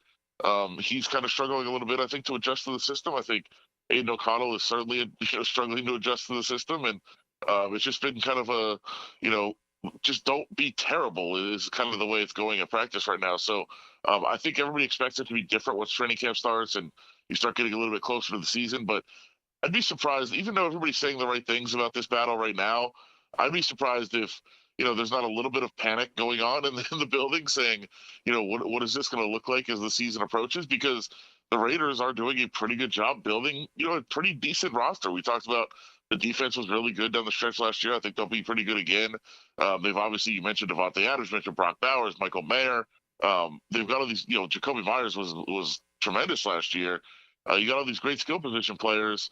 You need to have somebody step up and play quarterback well. So I think it'll be very interesting. Right now, I would say, look, if they're both bad, I would expect that you go Aiden O'Connell because he's younger and maybe you can, find something in him. And I think the last thing you'd want is for them to get through the season having played Gardner Minshew, even though I thought, a couple weeks ago, I thought Gardner Minshew was going to be the guy. But now if they're even, I think you go Aiden O'Connell because you don't want to get through this season, not be good, and then say, well, maybe Aiden O'Connell's got something. We'll try him out next year. You want to know what you have in him. So I think he has a little bit of an edge right now, but certainly the competition is still wide open. Adam Hill is our guy when it comes to the Las Vegas Raiders. He's with the Las Vegas Review-Journal, also ESPN Radio out there in Las Vegas. Antonio Pierce, Adam, obviously the players loved him towards the end of last year. Players fought for him through the media to get the job. He ultimately did. What's been the thought about him now getting the head job there in Las Vegas? Yeah, I mean, the energy is carried over. You certainly, you feel a different energy, you feel a different passion. You know how much guys like playing for him, and it's basically because a couple reasons. One, I mean, he lets guys be themselves. He just kind of go out there and, do what you want to do, say what you want to say, and, have fun doing it. He's preaching all those things, and you feel the energy around the room. I don't know if it's because Antonio Pierce is so great at creating culture or Josh McDaniels was so bad at creating culture that anything was going to be, a big step up and look fun around the building. And that's part of why the guys are so happy. But guys are happier. And look, it's good for us as media people, me, being there every day to talk to these guys because everybody was terrified about what they were saying last year. I think that after, people talked, whether it was assistant coaches or players, you'd have to kind of answer for your words sometimes. Like, why'd you say this? Why are you talking to the media about this? Now it's like, hey, go be you. Go say what you want to say. Express your personality and have fun doing it. And that goes for coaches and players. And I think you feel that. It's definitely, a different attitude, a different feeling around there when you're in the building. How much does that translate? I think it depends on if you're able to continue to have success and to win. I don't know if that, if those great vibes are able to maintain if they're not playing well. But, down the stretch last year, they played well, so they were able to do that. Through the grind of a season, if you end up going, 6-11 or 5-12, can you continue that? I don't know. But right now, there's no wins and losses, so everything's good there. Adam, as far as the skill position that surrounds whoever's going to be the quarterback, whether it's Aiden O'Connell or Gardner Minshew, A guy we're obviously very familiar with down here in the southeastern part of the country is Brock Bowers. The Raiders just kind of had Bowers land in their lap in the draft, right? I mean, what's been the reaction to Brock Bowers? And with Michael Mayer, another very good tight end, very young out of Notre Dame, how are those guys going to be used as a 1-2 combo? Yeah, I think there's a lot of excitement about what the possibilities are. We've seen a lot of Brock Bowers lining up just everywhere this mini camp and through OTAs. They put him in the slot a little bit. They line him up just off the line of scrimmage. They're handing him the ball a lot. They're throwing him a lot of short passes. So handoffs and short passes, get the ball in his hands. I think everybody's excited about what he can do after the catch. So just as many times as the ball is in his hands, I think they're trying to find out how much they can do that. And to be paired along Michael Mayer, who obviously last year, he showed some signs that he can be really good too. That's two really, really talented tight ends. And, I think you see the excitement of how do they play off each other? How do you line them up at the same time? How does one help the other and play off the other? And I think so far they've got along really well, and they've got good not only chemistry off the field but on the field as well. So I think a lot of people are very fired up about what that possibility could be with a lot of 12 personnel where you're out there with two tight ends and really putting pressure on the defense. It's hard to cover a really good tight end, with a linebacker or a safety. Well, now you got to try to cover two tight ends. So that's not even your best linebacker or safety that's on those guys. So that's going to be really interesting. And obviously when you've got a guy like Devontae Adams and even Jacoby Myers on the outside, that also is thrown into the mix too, where you're like, okay, well, do we try to, do we can to shut down these two guys and not let them beat us? Or, how do you do that while still worrying about what's on the outside with all the talent that they have? Obviously it's not a name, people love to talk about when you talk about football, but when you go back and look what Aaron Hernandez and Rob Gronkowski did with the Patriots and how they were able to play off each other, I think there's a lot of people in the building looking at those old films and saying, okay, what are the possibilities with these guys, and what did they do with the Patriots to have so much success? Of course, Tom Brady was throwing the ball to them. That's not the case here, but I think there's a lot of possibilities with this offense. A couple more for Adam Hill, the Las Vegas Review-Journal and ESPN Radio Las Vegas, as our AFC West preview continues tonight, talking about the Las Vegas Raiders. Defensively, Adam, big money for Christian Wilkins. We know how great Max Crosby is. How are they looking on that side of the ball coming into the year? Well, I'll go back and say, the offense has struggled certainly here in the offseason programs, but a lot of offenses are probably going to struggle against what this defense can do, and they're not even hitting yet, right? They're not in full pads. They're not out there, completely doing, what they're capable of doing as a defensive unit. But you can just see what the possibilities are with Max Crosby and Christian Wilkins fighting next to each other. I mean, Wilkins obviously a career high in sacks last year, earned that big payday, but it's going to be really tough for offensive lines to try to scheme up ways to slow these guys down. I mean, you have to dedicate multiple bodies to Max Crosby. How are you going to do that when you're trying to, dedicate multiple bodies to Christian Wilkins on the inside? It's going to be very difficult. And look, they're not alone, because Malcolm Kuntz erupted at the end of last year. He kind of started showing signs that everybody believed he had, and he played at a really high level. And then, people forget, but Tyree Wilson is still there. Top 10 pick from last year who struggled a little bit, but he was also injured. I think there's a lot of optimism that he can have a bounce back season, with all the attention that's paid to those other guys. I mean, you're gonna have to pick your poison. So a lot of single teams for him. He should be able to beat those one-on-one matchups, and that should make him have some more success. So I think there's a ton of upside for this defense, and you're starting to see a little bit of it, even though, like I said, it's not full pads, but man, those guys are working well together, and they really play well off of each other personality-wise too. I mean, they're enjoying each other. There's a lot of trash talk, of course, but a lot of fun out there too. So there's a ton of possibility for this defense. Adam, Devontae Adams is one of the guys where you always have to ask, is he happy? Is he all in? You talk about the issues at quarterback with O'Connell and Minshew. What about Devontae Adams? Where is he at coming into the year mentally? Yeah, I mean, he knows what he's doing when he talks, right? So he's very, very one of the more intelligent players I've ever been around, honestly, covering sports in general, not just the NFL. And he's smart enough to to say what he wants to say, but not fully say it. And I think the other day when he talked right after practice, you could tell there was absolutely frustration about what was going on the field. But as he pointed out to us, he goes, "You guys, it's practice and it's June. Like, stop reading so much into everything that's going on out there. We're trying to get on the same page. We're trying to, figure it all out. We're trying to get to the point where we have to be. And, we're not going out on the field on Sunday.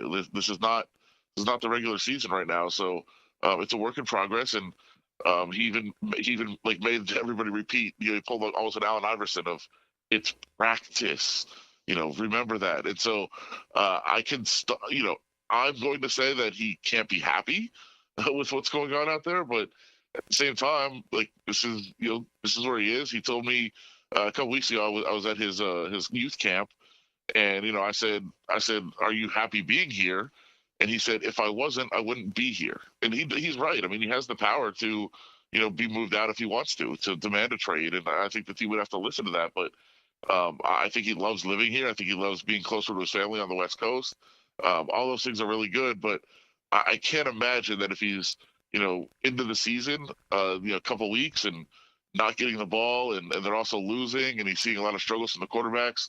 I think he's at a stage in his career where he's probably going to not be happy very quickly if things don't go well. I don't blame him. He doesn't have seasons to kind of sit around and wait for teams to develop. So I could see it being an issue, but right now, he wanted to be here. He chose to be here, and he's saying the right things about being here. Of course, the Jaguars head out to Las Vegas towards the end of the year, I think the Sunday before Christmas, to take on the Raiders. And Adam, as we begin to wrap up, man, I mean, I've been around the AFC West all week doing previews, and the vibe I've gotten, and it's not rocket science. I mean, this is Kansas City's division coming into the year, obviously. But then a lot of questions in L.A. with Keenan Allen, Mike Williams, Eckler, Everett, all gone. There's questions in Denver. Is it a rebuild? I mean, what's Sean Payton doing? How's that quarterback situation going to work out? Talking to you, obviously, there appears to be a lot of questions about the Raiders. I mean, after Kansas City, kind of how would you assess the division when it comes to the Chargers, the Raiders, and the Broncos? Yeah, I mean, I feel like the Raiders and the Chargers are going to kind of be battling for second place, probably right around 500, where they would be. And I do absolutely think it's the Chiefs' division to lose. I don't think there's any question. I don't think that's shocking to anybody either. Their season win total obviously significantly higher than any of the other teams in the division. It's pretty crazy to think it was just a couple of years ago where everybody was freaking out about this being like the best division of all time when Sean Payton comes here with Russell Wilson and the Chargers with Justin Herbert and everybody's excited about the Raiders and what they can do and obviously the Chiefs and what they are, and that has just not materialized. It's been the Chiefs division, and the Raiders are they're very proud to tell you they're the last team that beat the Chiefs last year. They went in there on Christmas Day and one of the ugliest football games you'll ever see, and they won that game on Christmas, and the Chiefs kind of, I think, got embarrassed to the point where they went on a big run and won the Super Bowl. But I don't think anybody has any delusions that they're beating the Chiefs this year. Adam Hill, the Las Vegas Review-Journal on ESPN Radio out there in Las Vegas. Adam, we certainly appreciate the time.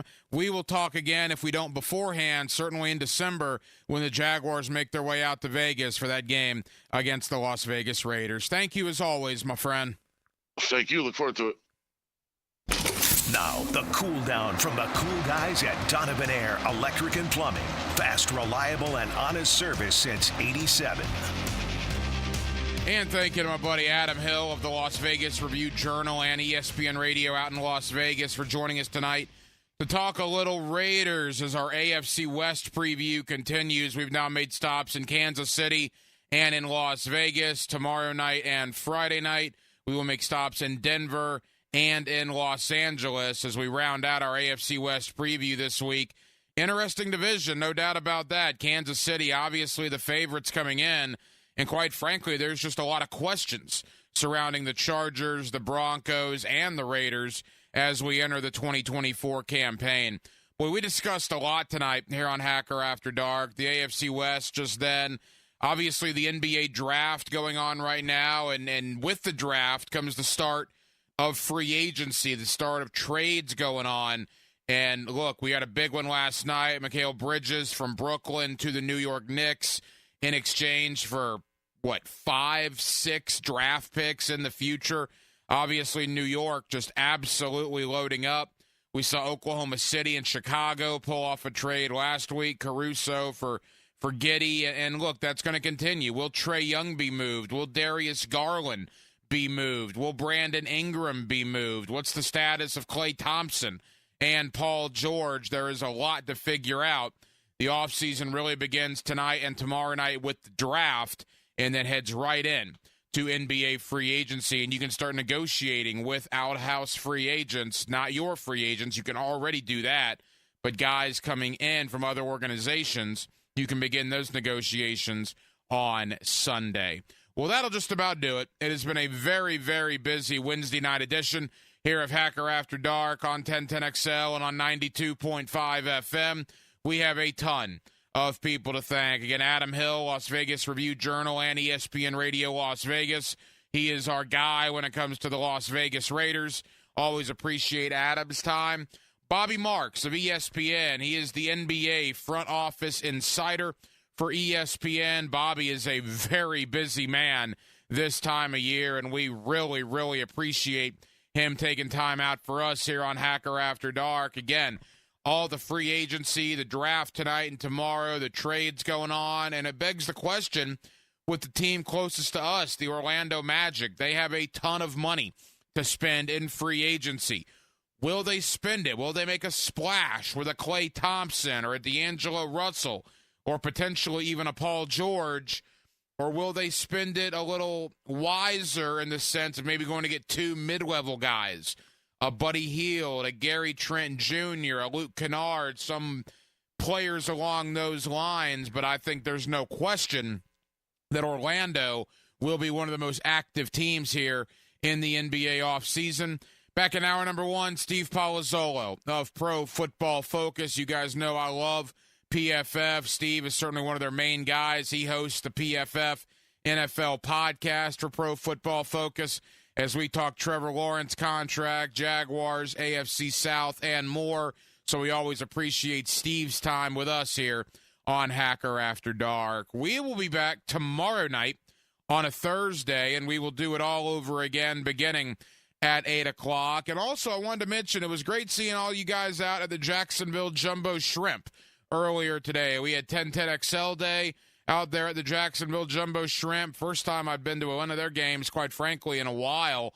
I will be going back. I'm going to take my son there. Those things are an awful lot of fun. Really enjoyed that and really enjoyed hanging out with you guys earlier this afternoon in downtown Jacksonville. Dylan Denmark was your producer tonight. Dylan, great job as always. I'm the hacker, Ryan Green.